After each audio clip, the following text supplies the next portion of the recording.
Hello दोस्तों, welcome to sleepy classes. तो आज के प्रीमिक्स में इकोनॉमी से रिलेटेड 5 क्वेश्चंस हम डिस्कस करेंगे। इंडस्ट्रियल सेगमेंट से रिलेटेड थोड़े क्वेश्चंस रहेंगे आज के। शुरुआत करते हैं, बट उससे पहले एक छोटी सी पीस ऑफ इन्फॉर्मेशन। दिवाली नजदीक आ रही है तो स्लीपी की तरफ से भी एक दिवाली ऑफर आपके लिए यहाँ पर रखा गया है कि जो आपकी प्रीलिम्स टेस्ट सीरीज है 2023 के अटेम्प्ट के लिए, तो उसमें हमने 33% का कोड यहाँ पर अनाउंस किया है, जो कि आपका 25 अक्टूबर तक वैलिड रहेगा। बात करें कोर्स के बारे में, 30 टेस्ट आपको यहाँ पर प्रोवाइड किए जा रहे हैं, जो कि आपके फंडामेंटल, एडवांस्ड और एफएलटीज में इंक्लूडेड इसमें रहेंगे। आपको डिटेल्ड वीडियो सॉल्यूशंस यहाँ पर प्रोवाइड किए जाएंगे टेस्ट के साथ आपके करंट अफेयर्स से रिलेटेड क्वेश्चंस भी यहाँ पर इन टेस्ट में यहाँ पर इंक्लूड किए जाएंगे। तो ज़रूरी है इस तरीके से आपकी टेस्टिंग भी ज़रूरी होना प्रीलिम से पहले, ताकि आपके अंदर एक कॉन्फिडेंस है, आपको पता लगे किस प्रकार के क्वेश्चंस वहाँ पर पूछे जा सकते हैं। सभी नेसेसरी डिटेल्स आपके सामने यहाँ पर अवेलेबल हैं, तो जाइए एनरोल कीजिए इस कोर्स में और अपनी प्रीलिम्स की प्रिपरेशन को स्ट्रेंथन कीजिए। अब बात करते हैं आज के क्वेश्चंस के बारे में। तो वही हमारी एक प्रोसेस रहेगी कि पहले एक बार 5 क्वेश्चंस को देख लेते हैं, आप उन 5 क्वेश्चंस को मार्क कर लीजिए, फिर हम उन्हें डिस्कस करेंगे, देखेंगे कितने क्वेश्चंस यहाँ पर सही हुए हैं। आपका काम यहाँ पर क्या है कि आपने कमेंट बॉक्स में इन दी एंड, बिल्कुल पहली बात तो ऑनेस्टी के साथ यहाँ पर 5 क्वेश्चन अटेम्प्ट करने हैं और इन दी एंड कमेंट बॉक्स में मेंशन करना है कि किस प्रकार से आपका यहाँ पर स्कोर रहा है। तो आइए सबसे पहला क्वेश्चन देखते हैं। बात हो रही थी यहाँ पर इंडस्ट्रियल सेक्टर के ट्रेंड से रिलेटेड। तो पहली स्टेटमेंट में कह रहे हैं जो शेयर ऑफ इंडस्ट्री है in the overall GDP stagnant रहा है पिछले कुछ सालों में। ठीक है जी। सेकंड यहाँ पर बात की जा रही है मैन्युफैक्चरिंग सेक्टर के बारे में कि मेजर कॉन्ट्रीब्यूशन रहती है towards the GDP amongst all the sub sectors आपके जो इंडस्ट्रियल सेगमेंट के अंतर्गत वहां पर आते हैं। तो यदि आप इकोनॉमिक सर्वे रेफर करते हैं तो काफी इजीली आप इस क्वेश्चन को यहां पर सॉल्व कर सकते हैं। ठीक है, थोड़ा सोचिए, बताना है करेक्ट आंसर आपका यहां पर कौन सी करेक्ट स्टेटमेंट्स कौन सी हैं। 4 कोड्स आपको यहां पर प्रोवाइड किए गए हैं। सेकंड यहां पर एक पीवाईक्यू है, सोचा इसको थोड़ा डिस्कस कर लेते हैं। इंडेक्स ऑफ 8 कोर इंडस्ट्रीज के बारे में बात की जा रही है। सबसे ज्यादा वेटेज यहां पर किसकी है? 4 ऑप्शंस आपको दी गई हैं, कोल, इलेक्ट्रिसिटी, सीमेंट, स्टील। थोड़ा सोचिए अच्छे से, जो आपका पीवाईक्यू है उसके बारे में सोचिए, और काफी इजी सा क्वेश्चन, आप इजीली इसको तो डेफिनेटली यहां पर मार्क कर ही सकते हैं। थर्ड क्वेश्चन के बारे में यहां पर बात हो रही है, बिजनेस एक्सपेक्टेशन इंडेक्स किसके द्वारा यहां पर पब्लिश किया जाता है? आरबीआई, एनएसओ, नीति आयोग, या फिर जो आपका डीपीआईआईटी। तो 4 ऑप्शंस आपको दी गई हैं। प्योर फैक्ट बेस्ड क्वेश्चन आपसे यहां पर पूछ लिया जा चुका है, बट ये जो पर्टिकुलर इंडेक्स है आपने जरूर किसी न किसी टॉपिक में तो पढ़ा ही होगा। थोड़ा सोचिए, करेक्ट ऑप्शन यहां पर मार्क कीजिए। फिर वही बात करें फोर्थ क्वेश्चन के बारे में, चैंपियंस पोर्टल से रिलेटेड। अब आपको यहां 3 स्टेटमेंट्स दी गई हैं, बताना है इनमें से कौन कौन सी स्टेटमेंट्स यहां पर करेक्ट हैं। थोड़ा सोच समझ के तीनों स्टेटमेंट्स को आराम से पढ़ते हुए, समझते हुए करेक्ट आंसर आप यहां पर मार्क करेंगे। फिफ्थ क्वेश्चन के बारे में बात हो रही है, जो आपका इन्वेस्ट इंडिया एजेंसी है, कि इसमें शेयर होल्डिंग किस किस की है। 4 ऑप्शन आपको दी गई हैं, शेयर होल्डर्स बताने हैं कौन कौन इस पर्टिकुलर एजेंसी के हैं। चारों ऑप्शंस को थोड़ा सोचिए, देखिए कौन कौन यहां पर हो सकता है, इन्वेस्ट इंडिया का काम क्या है। यदि आपको पता है तो बहुत अच्छी बात है, बट अगर यदि आप थोड़ा एनालिसिस इस पर्टिकुलर क्वेश्चन का यहां पर करना चाहते हैं तो थोड़ा सोचिए, इन्वेस्ट इंडिया एजेंसी क्या काम करती होगी, कौन कौन से इसमें से जो आपकी एजेंसीज हैं या कौन कौन से जो हमारे शेयर होल्डर्स हैं ये इसके शेयर होल्डर यहां पर बन सकते हैं। ठीक है जी। तो ये 4 ऑप्शन आपको दी गई हैं, 4 कोड्स उसके लिए प्रोवाइड किए गए हैं। तो तसल्ली से हर एक क्वेश्चन को दोबारा रिविजिट करते हुए भी, आगे बढ़ने से पहले दोबारा रिविजिट करते हुए भी हर एक क्वेश्चन को पढ़ के मार्क कीजिए, फिर हम आगे की जर्नी यहां पर शुरुआत करते हैं। तो आई होप आप में से सभी ने ही बिल्कुल अच्छे से 5 क्वेश्चंस का आंसर कर लिया है। अब हमारा काम आता है कि हम हर एक क्वेश्चन को थोड़ा रैपिडली यहां पर डिस्कस कर लेते हैं। सबसे पहले क्वेश्चन के बारे में बात करते हैं, जहां पर 2 स्टेटमेंट्स दी गई थी। तो पहली स्टेटमेंट में यहां पर कह रहे थे कि भैया जो शेयर है इंडस्ट्री का इन द ओवरऑल जीडीपी वो स्टेगनेंट रहा है in the recent years. Stagnant का मतलब क्या है कि एक लीनियर लाइन वहां पर डेवलप हो पाई, ये ना ही यहां पर ग्रोथ आई ना ही यहां पर कॉन्ट्रैक्शन आई। जब रिसेंट ईयर्स के बारे में यहां पर बात हो चुकी है तो डेफिनेटली इसमें जो आपका 2020-21 का टाइम पीरियड है वो भी यहां पर इंक्लूड होगा। 2020-21 में ऐसा कौन सा इंसिडेंट हुआ था जिसमें सभी चीजों में हमने कॉन्ट्रैक्शन विटनेस की थी? वो था भैया जी आपका कोविड। ठीक है जी। तो डेफिनेटली उसके आधार पर आप इस स्टेटमेंट को कह सकते हैं कि जी नहीं, स्टेगनेंसी तो नहीं थी, हमने डाउनफॉल भी वहां पर विटनेस किया है, एक ही लेवल तक वहां पर नहीं था। हालांकि अगर हम बहुत ही रिसेंट ईयर्स को छोड़ के 1 से 2 डेकेड के बारे में बात करें तो इतना ज्यादा फर्क भी नहीं रहा है, ऑलमोस्ट इंडस्ट्री का लेवल उतना ही रहा है। हमने कोशिश तो बहुत की, मेक इन इंडिया इनिशिएटिव यहां पर लॉन्च किया, हम कोशिश कर रहे थे कि काफी ज्यादा जो मेजॉरिटी पोर्शन है जीडीपी का हम इंडस्ट्री के थ्रू वहां पर जनरेट कर सके, बट वो भी नहीं हो पाया, उतने अच्छे रिजल्ट हमें वहां पर नहीं मिले। फिर वही बात करें सेकंड स्टेटमेंट के बारे में, मैन्युफैक्चरिंग सेक्टर के बारे में बात की जा रही है कि मेजर कंट्रीब्यूशन है उनकी towards GDP among all the sub sector, जो कि आपके इंडस्ट्रियल सेक्टर के अंतर्गत है। तो ये स्टेटमेंट आपकी बिल्कुल यहां पर करेक्ट है और उसी के आधार पर यहां पर हमारी बी ऑप्शन करेक्ट ऑप्शन है। तो इस तरीके से थोड़ा सोचते हुए, क्योंकि ये पर्टिकुलर स्टेटमेंट में जब आपकी यहां पर ट्रेंड के बारे में बात हो रही है तो इजीली काफी ज्यादा जो आपके ट्रेंड्स यहाँ पर रहेंगे पिछले 3 से 5 सालों में, उसमें जो कोविड वाले ईयर्स हैं 2021 टू बी पर्टिकुलर, वहां पर आपका डाउनफॉल तो आया होगा। ठीक है जी। तो इस तरीके से आप थोड़ा इको सर्वे को रेफर करते हुए, देखते हुए क्या क्या चीजें रिसेंटली चल रही हैं, उनको थोड़ा मद्देनजर रखते हुए ऐसे क्वेश्चंस को वहां पर आंसर कर सकते हैं। तो आई होप ये चीज आपको बिल्कुल यहाँ पर समझ आ गई। उसी तरीके से आपको यहाँ पर एक्सप्लेनेशन भी दी गई है, इंडस्ट्रियल सेक्टर कितना कॉन्ट्रीब्यूट करता है पूरे जीडीपी में। हमारे देश के 2021 का डेटा यहाँ पर आपको दिया गया है। 1950-51 में अराउंड 15% ही था, उसके बाद थोड़ा बहुत आपका बढ़ता गया, नंबर ऑफ इनिशिएटिव्स यहाँ पर रखे गए। बट लेटर ऑन जो हम बात करते हैं ना, इंडिया को एज अ एग्रीकल्चरल यहाँ पर इकोनॉमी पहले माना जाता था कि बहुत ही जो मेजॉरिटी थी हमारे पॉपुलेशन की, वो सिर्फ और सिर्फ इसी पर्टिकुलर ऑक्यूपेशन के ऊपर डिपेंडेंट थी अपनी लाइवलीहुड के लिए। एंड मोर ओवर जो हमारी इकोनॉमिक एक्टिविटी थी वो भी इसी सेक्टर के थ्रू वहां से आ रही थी, अर्थात जिसे हम प्राइमरी सेक्टर भी यहाँ पर कहते हैं। तो हमने प्राइमरी सेक्टर से यहाँ पर जब सेकेंडरी सेक्टर की ओर की जो हमारी जंप होनी थी, ठीक है, जिसमें आपकी इस तरीके की इंडस्ट्रीज वहां पर काम करती हैं, तो वो जंप ना मारते हुए हमने थोड़ा एक अलग से सर्विसेज सेक्टर की ओर ज्यादा चेंज ले लिया। कि हमारी जो जर्नी होनी थी वो पहले जैसे कि बाकी देशों में भी हुआ, एग्रेरियन सोसाइटी थी, फिर आपको इंडस्ट्रियल रेवोल्यूशन वहां पर आई, इंडस्ट्रीज के ऊपर काम किया, फिर उन्होंने सर्विसेज के ऊपर काम किया। बट हमने इंडस्ट्रियल सेगमेंट के ऊपर इतना ज्यादा काम नहीं किया, हमने सर्विसेज के ऊपर काफी ज्यादा यहाँ पर काम किया, और इसलिए जीडीपी का काफी मुख्य हिस्सा भी सर्विसेज द्वारा यहाँ पर अक्वायर किया जाता है। ठीक है जी। तो ये चीज आपको थोड़ी सी ध्यान में रखनी है इस तरीके के क्वेश्चन को वहां पर आंसर करते हुए। फिर वही सेक्टरल क्लासिफिकेशन यहाँ पर आपको मेंशन की जा चुकी है, इंडस्ट्रियल सेक्टर से related mining and quarrying, manufacturing, electricity, gas, water supply and other utilities, construction. तो ये आपके 4 हैं जिनमें से मैन्युफैक्चरिंग सेक्टर का सबसे ज्यादा वेटेज है, और इस तरीके से जो आपका रिसेंट डेटा है उसके आधार पर भी आप यहां पर देख सकते हैं। इंडस्ट्री सेगमेंट यहां पर आपको दिखा दी जा चुकी है 28.2% जीबीए के हिसाब से यहां पर जो कैलकुलेशन की गई है, उसमें से मैन्युफैक्चरिंग आपका 15.4% यहां पर होल्ड करके बैठा है, एग्रीकल्चर आपका 18.8% है, सर्विसेज आप खुद ही देख लीजिए 53% यहां पर होल्ड करके बैठा है। तो ऐसी चीजें जब हम इको सर्वे रेफर करते हैं काफी इजी हो जाता है हमारे लिए आंसर करना। तो आई होप आपने भी इस पर्टिकुलर क्वेश्चन को यहां पर अच्छे से आंसर किया हो, क्योंकि ये जो पर्टिकुलर फैक्ट है, ये जो पर्टिकुलर टेबल है, हमने इको सर्वे की जितनी भी रिवीजन की है, 4 पार्ट्स में भी रिवीजन किया, पर्टिकुलरली चैप्टर वाइज थोड़ा बहुत जो रिवाइज किया, उन सभी में ये चीज तो definitely time and again repeat हुई ही थी। ठीक है जी।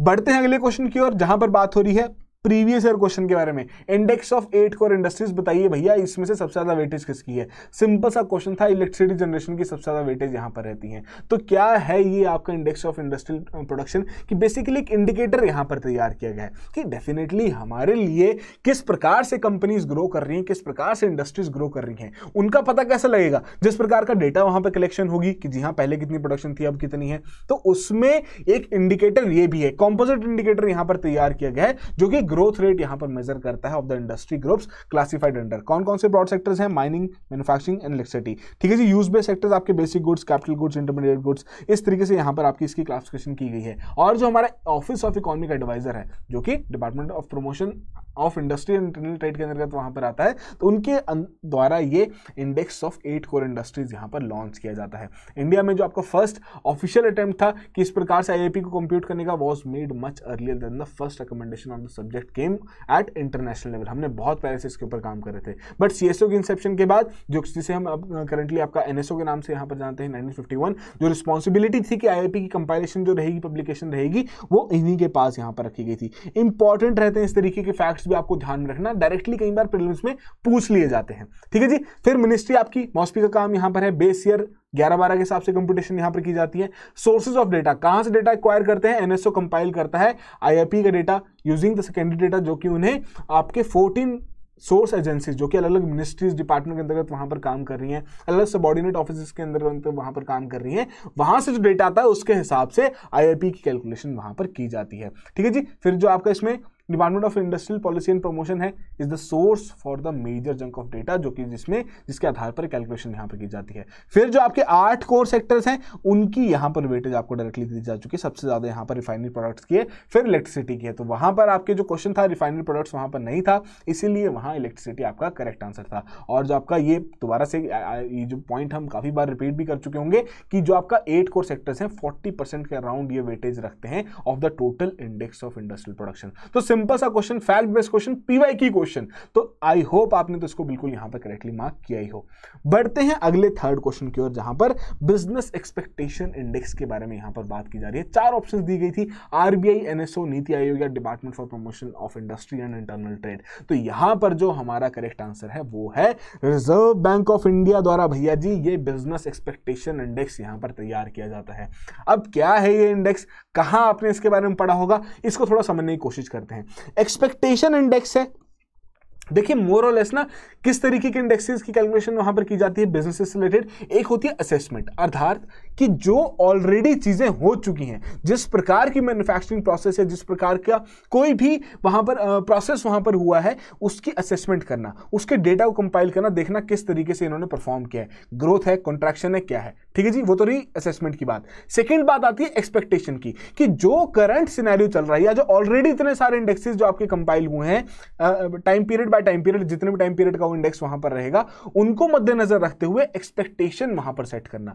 तो बेसिकली जो बिजनेस एक्सपेक्टेशन इंडेक्स है ये क्या दिखाता है, किस प्रकार की डिमांड कंडीशंस रहेंगी in the manufacturing sector by combining few parameters. कौन कौन से पैरामीटर्स हैं, इन सभी पैरामीटर्स के आधार पर ओवरऑल बिजनेस सिचुएशन कैसे चल रही है, और बुक्स की ऑर्डर किस तरीके से हो रही है, प्रोडक्शन किस तरीके से वहां पर काम कर रहा है, प्रॉफिट मार्जिन कितना जनरेट कर पा रहे हैं, एम्प्लॉयमेंट बढ़ रहा है कि नहीं हो रहा, घटता तो नहीं जा रहा, ले ऑफ तो वहां पर नहीं हो रहा, एक्सपोर्ट सेगमेंट किस तरीके से काम कर रहा है, कैपेसिटी यूटिलाइजेशन कैसे है, रॉ मटेरियल्स की इन्वेंटरी कैसे है, उन सभी के आधार पर फिर हमारा एक्सपेक्टेशन इंडेक्स यहां पर तैयार किया जाता है। तो बेसिकली आरबीआई द्वारा, अब ये रहा वो मेजर टॉपिक जिसके अंतर्गत से क्वेश्चन तैयार किया गया, इंडस्ट्रियल आउटलुक सर्वे मैन्युफैक्चरिंग सेक्टर के लिए हर एक क्वार्टर में रिलीज किया जाता है, जो कि ये जो सर्वे रहता है ये 2 इंडेक्सेस के थ्रू यहां पर इसकी कंप्यूटेशन की जाती है। कौन कौन से हैं, एक है आपका बिजनेस असेसमेंट इंडेक्स और दूसरा है आपका बेसिकली बिजनेस एक्सपेक्टेशन इंडेक्स। ठीक है जी, तो बेसिकली इस तरीके से आप यहां पर देख सकते हैं जो यहाँ पर एक्सपेक्टेशन इंडेक्स और असेसमेंट इंडेक्स की वैल्यूज जो यहाँ पर रखी गई हैं, तो 0 से 200 के बीच में यहाँ पर रहती है, 100 बीइंग द थ्रेशोल्ड जो कि सेपरेट करता है एक्सपेंशन से कॉन्ट्रैक्शन को। ठीक है जी, 100 से ऊपर है तो एक्सपेंशन वहाँ पर हो रही है, 100 से नीचे है तो आपका कॉन्ट्रैक्शन वहाँ पर हो रही है। तो इस तरीके से इस इंडेक्स, इन 2 इंडेक्सेस के माध्यम से आपका इंडस्ट्रियल आउटलुक सर्वे हर क्वार्टर वहाँ पर जारी किया जाता है। रिसेंटली आपका सितंबर में वहाँ पर आया था। ठीक है जी, तो आई होप आपको चीज़ें समझ में आ गई हो, इस तरीके के फैक्ट्स को भी थोड़ा बहुत ध्यान में रखना है, और अगर यदि आपने इस क्वेश्चन को बिल्कुल करेक्टली मार्क किया तब तो बहुत ही अच्छी बात है। यहां पर बढ़ते हैं अगले क्वेश्चन की ओर, फोर्थ क्वेश्चन चैंपियन पोर्टल से रिलेटेड। बहुत बार इस चीज को हम डिस्कस भी कर चुके हैं, बट थोड़ा रिवीजन कर लेते हैं। 3 स्टेटमेंट्स यहां पर दी गई हैं। पहली बात में कह रहे हैं कि एमएसएमई की जो मिनिस्ट्री है उनके द्वारा यहां पर लॉन्च किया गया। सेकंड में कह रहे हैं कि जो इंडियन बिजनेसेस ताकि ग्लोबल मार्केट को टैप कर सकें तो उसके लिए सपोर्ट यहां पर प्रोवाइड करेगी। थर्ड में कह रहे हैं कि fully integrated on a real time basis यहां पर इसकी इंटीग्रेशन हुई है with the centralised public grievances redress and monitoring system, जिसे हम सीपी ग्राम्स के नाम से भी जानते हैं। तो भैया जी यहां पर आपकी तीनों की तीनों स्टेटमेंट्स बिल्कुल करेक्टली यहां पर बताई गई हैं। तीनों की तीनों स्टेटमेंट्स आपकी चैंपियन पोर्टल से रिलेटेड बिल्कुल करेक्ट है, जिसके आधार पर हमारी डी ऑप्शन यहां पर करेक्ट है। तो एमएसएमई द्वारा यह पोर्टल यहां पर लॉन्च किया गया, जिसमें से चैंपियंस किस चीज के लिए स्टैंड करता है, creation and harmonious application of modern processes for increasing the output and national strength. अर्थात हम चाहते हैं हमारा एमएसएमई सेक्टर, अगर हम ग्लोबल लेवल पे बात करें ना ग्लोबल ट्रेड के बारे में, तो जो एमएसएमईज के द्वारा जो ग्लोबल ट्रेड है ये अराउंड 30 to 40% वहां पर कंट्रीब्यूट करता है। ठीक है जी, ग्लोबल ट्रेड में MSMEs through out the globe आपके इस तरीके से कंट्रीब्यूट करते हैं। तो अब नए सिनेरियो में जो नए इकोनॉमिस्ट जो हमारे यहाँ पर क्या बात रखते हैं कि आने वाले समय में क्या होगा, एमएसएमईज बहुत ही इंपॉर्टेंट रोल यहाँ पर होल्ड करके बैठेंगे। 50% या 60% से ज्यादा इनकी यहाँ पर होल्डिंग हो जाएगी ग्लोबल ट्रेड में। तो डेफिनेटली उसी के आधार पर इंडिया द्वारा भी बहुत ज्यादा स्टेप्स यहाँ पर रखे जा रहे हैं। Number of reforms, number of initiatives Bharat सरकार द्वारा यहाँ पर रखे जा रहे हैं ताकि हम एमएसएमईज को अच्छे से बना सके। मोर ओवर एक और पॉइंट यहां पर आपको ध्यान में रखना है कि इंडिया में जो मिसिंग मिडिल का कॉन्सेप्ट है कि हमारे देश में छोटी कंपनीज बहुत हैं, स्मॉल कंपनीज बहुत हैं, और जिस तरीके की बड़ी कंपनीज वो बहुत हैं, लार्ज कंपनीज जो हैं जो बहुत ही लिमिटेड हैं, या तो छोटी हैं या बड़ी हैं। जो मीडियम साइज की एंटरप्राइजेज होती हैं, जो कंपनीज हैं, वो बहुत ही लिमिटेड हैं, उनका कॉन्सेप्ट ही यहां पर नहीं है कि या जो कंपनी आपकी स्मॉल लेवल की है, ठीक है जी, तो वो जैसे आपका थोड़ा मीडियम लेवल तक जब पहुंचती है तो किसी न किसी लार्ज कंपनी द्वारा एक्वायर हो जाती है, या उसके अलावा जो आपकी स्मॉल कंपनी है वो मीडियम लेवल तक वहां पर पहुंच नहीं पाती। तो इसलिए भी हम चाहते हैं कि एमएसएमई सेक्टर हमारा ग्रो कर पाए। तो उसी के लिए चैंपियंस पोर्टल यहां पर रखा गया। टेक्नोलॉजी ड्रिवन एक control room cum management information system यहां पर तैयार किया गया, जो कि यूटिलाइज करता है मॉडर्न इंफॉर्मेशन को एंड कम्युनिकेशन टेक्नोलॉजी के जो टूल्स हैं। In addition to ICT tools, इसमें आपका internet, video conferencing, artificial intelligence, data analytics, machine learning, इन सभी चीज़ों से भी इस सिस्टम को यहाँ पर एनेबल किया जा चुका है। फुल्ली इंटीग्रेटेड है सीपी ग्राम्स के साथ और जो मिनिस्ट्री के बाकी वेब बेस्ड मैकेनिज्म्स हैं, और बेसिकली ये आपका काम करता है हब एंड स्पोक मॉडल पे। स्पोक्स यहाँ पर क्या रहते हैं, हब एंड स्पोक्स किस तरीके से काम करता है, ये रहा, ये आपका मेजर हब हो गया, ये आपके यहाँ के स्पोक्स हो गए। तो इसमें जो आपका जैसे हब यहाँ पर क्या रहेगा कि जो न्यू दिल्ली में है, स्पोक्स यहाँ पर क्या है जो कि अलग अलग ऑफिसेस अलग अलग स्टेट्स में वहां पर काम कर रहे हैं, वो इसके स्पोक्स रहेंगे। क्यों इस तरीके का मॉडल यूज किया जाता है, ताकि एक जगह पे सारी इंफॉर्मेशन स्टोर्ड रहे, एक जगह से ही काफी सारे डिसीजंस इजीली सब तक वहां पर पहुंचाए जा सके और इजीली इंफॉर्मेशन का फ्लो भी वहां पर होता रहे। तो इसलिए काफी जगह आपका हब एंड स्पोक मॉडल वहां पर यूज किया जाता है। ऑब्जेक्टिव सिंपल सा क्या है, जो इंडियन एमएसएमईज हैं उन्हें बड़ी लीग में उतरने के लिए यहाँ पर गाइडेंस प्रोवाइड की जाएगी as national and global champions by solving जो भी उनके ग्रीवेंसेस रहेंगे, ताकि उन्हें एनकरेज किया जा सके, सपोर्ट किया जा सके, हेल्प किया जा सके और हैंड होल्डिंग भी की जा सके जहां नेसेसिटी रहेगी। तो 3 बेसिक ऑब्जेक्टिव्स हैं, सपोर्ट प्रोवाइड करना है, एक्सप्लोर करने में थोड़ा सक्षम बनाना है और प्रमोशन करनी है उनकी। सपोर्ट में क्या आप हेल्प करेंगे एमएसएमईज को डिफरेंट और जो डिफिकल्ट सिचुएशंस रहेंगी फाइनेंस से रिलेटेड, रॉ मटेरियल से रिलेटेड, एक्सप्लोर करना है कि टू हेल्प देम कैप्चर अलग अलग अपॉर्चुनिटीज। ठीक है जी, जैसे अब पेंडेमिक आया तो यहां पर जरूरत किस चीज की बड़ी, पीपीई किट्स की, मास्क की, मेडिकल एसेसरीज की, तो उसमें एक्सप्लोरेशन की जा सके। प्रमोट करना है टू आइडेंटिफाई द स्पार्क्स कि जो ब्राइट एमएसएमईज हैं, ठीक है जी, कि वो सिर्फ और सिर्फ नेशनल लेवल पर ही काम ना करें बट वो आपके इंटरनेशनल लेवल पर भी वहां पर परफॉर्म करें। तो ये 3 मेजर ऑब्जेक्टिव्स हैं जिसके आधार पर यहाँ पर काम करता है। तो आई होप ये क्वेश्चन भी आपने यहाँ पर करेक्टली मार्क किया हो। बढ़ते हैं आज के लास्ट और फाइनल क्वेश्चन की ओर, जहां पर बात हो रही है कि which of the following are the shareholders of the Invest India agency. देखिए ये जो इन्वेस्ट इंडिया है ना, इसकी जो वेबसाइट है वो आपके लिए काफ़ी ज़्यादा यूजफुल भी है। काफ़ी सारी चीज़ें हैं, काफ़ी सारे कॉन्सेप्ट्स हैं या काफ़ी सारे फैक्ट्स हैं जो कि इस पर्टिकुलर वेबसाइट के जो FAQs हैं वहाँ पर दिए गए हैं। मैं आपको डेफिनेटली एडवाइस करूँगा इसकी वेबसाइट जाके ज़रूर खोलना, FAQs जाके देखना, अलग अलग टॉपिक से रिलेटेड अलग अलग FAQs वहाँ पर प्रोवाइड किए गए जो कि आपके नोट्स में काफ़ी ज़्यादा हेल्पफुल रोल प्ले कर सकते हैं। Now coming back to the question, shareholders की बात की गई थी, 4 ऑप्शन दी गई थी, FICCI, NASSCOM, central government and state governments. तो चारों के चारों जो ये आपके ऑप्शंस हैं ये बिल्कुल करेक्टली बताए गए हैं, ये शेयर होल्डर्स हैं आपके इन्वेस्ट इंडिया एजेंसी के, जिसके आधार पर हमारी यहाँ पर डी ऑप्शन करेक्ट है।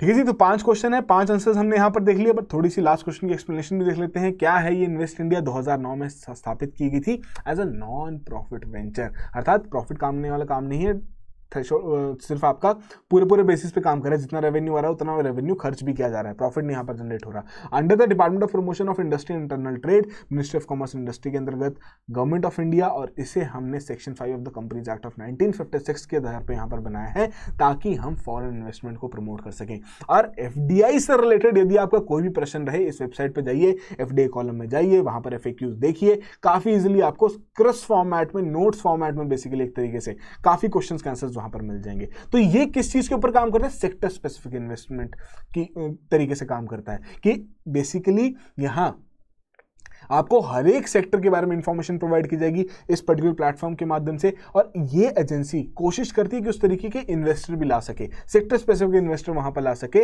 नई पार्टनरशिप वहां पर तैयार की जा सके, ताकि उस तरीके से एक सस्टेनेबल फ्लो बना रहे इंडिया में इन्वेस्टमेंट्स का। ठीक है जी, तो ये बेसिक इन्फॉर्मेशन है जो कि आप डेफिनेटली जाके रेफर भी कर सकते हैं। शेयर होल्डिंग के बारे में बात करें तो जो पैटर्न है यहाँ पर इन्वेस्ट इंडिया का, 51% जो है इंडस्ट्री के जो एसोसिएशंस हैं, 17% each of FICCI, CII and NASSCOM यहाँ पर होल्ड करके बैठी है। रिमेनिंग जो 49% है वो सेंट्रल और 19 स्टेट गवर्नमेंट्स यहाँ पर होल्ड करके बैठी हैं। ठीक है जी, तो इंपॉर्टेंट पॉइंट बन जाता है इस तरीके से प्रीलिम्स में स्टेटमेंट के तौर पे पूछा जा सकता है कि बताइए क्या FICCI और CII आपके शेयर होल्डर्स हैं? जी हाँ, बिल्कुल हैं। ठीक है जी, बट मैं आपको एडवाइस क्या करूँगा, इसका डेफिनेटली वेबसाइट जाके चेकआउट कीजिएगा, देखिएगा किस तरीके की चीज़ें वहाँ पर मेंशन की गई हैं, FAQs जाके देखिए, अलग अलग सेक्टर से रिलेटेड आपको बहुत सारी इन्फॉर्मेशन वहाँ पर मिलेगी जो कि कहीं ना कहीं आपके एग्जाम पॉइंट ऑफ व्यू से भी बेनिफिशियल हो सकती है। मोर और लेस अगर आपको अपने डेटा को कहीं से क्रॉस चेक करना है, ठीक है जी, आप कहीं मेंस आंसर राइटिंग कर रहे हैं, आप अपना डेटा चाहते हैं कि मेरे को एक्यूरेट डेटा रहे ताकि मेरे को दोबारा ढूंढना ना पड़े, तब भी आप इन्वेस्ट इंडिया की वेबसाइट जाके देख सकते हैं, काफ़ी सारा डेटा आपको यहाँ पर अपडेटेड फॉर्मेट में यहाँ पर मिलेगा। तो ये थे आज के हमारे 5 क्वेश्चंस। आई होप आप में से सभी ने ही बहुत अच्छे से यहाँ पर अटेम्प्ट किया हो। जो जो भी आपका स्कोर रहे कमेंट बॉक्स में जरूर मेंशन कीजिए, और इसी तरीके से इस बहुत ही अच्छे और प्यारे इनिशिएटिव को फॉलो करते रहिए, जिसमें दिन के हम 5 क्वेश्चन डिस्कस करते हैं जो कि आपकी प्रीलिम्स की प्रिपरेशन के लिए बहुत ज्यादा फ्रूटफुल रिजल्ट दे सकते हैं। ठीक है जी, so that will be all the very best, have a good preparation.